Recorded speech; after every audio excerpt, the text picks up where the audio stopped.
안녕하세요. 상낫소 차가버섯입니다. 오늘 상낫소 차가버섯 건강 정보는요, 췌장암 수술 방법 중 휘풀 수술과 유문보종 초회 12지장 절제술의 차이에 대해서 알아보는 시간입니다. 췌장암은 상당히 진행되기 전까지는 특징적인 증상이 없어서 조기 진단이 매우 어렵고, 암으로 진단받게 될 당시 이미 주변의 장기로 진행되어 있는 경우가 많아서 수술이 불가능한 경우가 굉장히 많은 암에 속하죠. 췌장암 치료 방법은요, 암의 크기, 위치, 병기, 환자의 나이와 건강 상태 등을 고려해서 선택하게 되는데요. 한 가지 방법으로 치료할 수도 있고, 경우에 따라서 여러 방법을 함께 병행하여 치료하기도 합니다. 참고로 지금 보시는 화면은 췌장암의 병기 구분된 자세한 내용들이고요. 또한 추가로 요약된 병기 요약 내용을 한번 참고를 해보세요.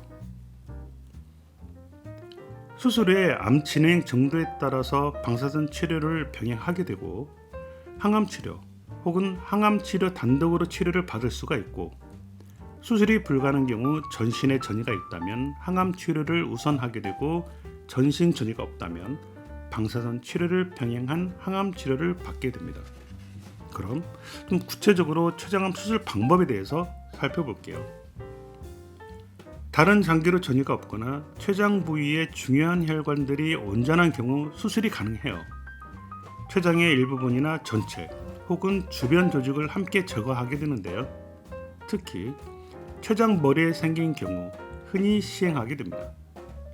참고로 실제 췌장암 환자의 20% 내외에서 수술이 가능해요.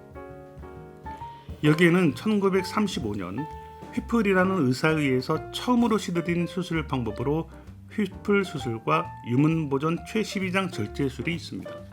첫 번째, 휘플 수술. 췌장 머리, 12지장, 소장 일부, 위의 하부, 총 담관과 담낭을 절제하게 되고요. 이 소장을 남은 췌장과 담관과 위의 상부에 붙여주는 수술이 바로 휘플 수술입니다. 두 번째는 유문보존 최12지장 절제술. 췌장 머리, 12지장, 소장 일부, 위의 하부, 총 담관과 담낭을 절제하며 소장을 남은 췌장, 담관과 위의 상부에 붙여준다는 의미에서는 휘플 수술과 거의 똑같은데요. 유문보존 최12지장 절제술이 위를 보존한다는 점에서 휘플 수술과는 다르고 최근 가장 널리 쓰이는 수술 방법입니다. 최12지장 절제술은 사실 어려운 수술이에요. 하지만 최근 수술 기술과 마취, 중환자 치료법의 발달로 수술 사망률이 1에서 2% 이하로 급격히 감소를 하고요. 5년 생존율도 증가를 해서 국소적인 절제가 가능한 췌장 두부암에 대한 최선의 치료 방법으로 여겨지고 있습니다.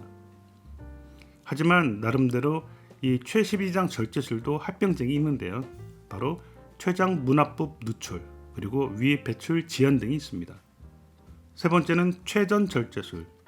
췌전 절제술은 췌장을 전부 절제하는 수술이에요.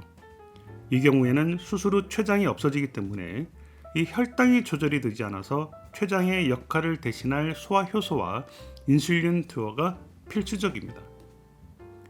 네 번째는 원위부 췌장 절제술. 췌장의 몸통이나 꼬리에 발생한 암인 경우 암이 생긴 부위를 포함한 췌장의 몸통이나 꼬리 부분만을 제거하는 수술을 시행하게 됩니다. 이때 비장이 췌장 꼬리 근처에 위치하기 때문에 비장도 같이 절제하게 되죠. 휘플 수술에 비해서 시간이 덜 걸리고 수술 난이도도 높지 않은 편입니다. 지금까지 췌장암 수술 방법에 대해서 살펴보았는데요. 이 상낫소 차가버섯에서 알려드린 췌장암 수술 정보는 차가버섯 제품과 무관한 건강 정보입니다. 상낫소입니다.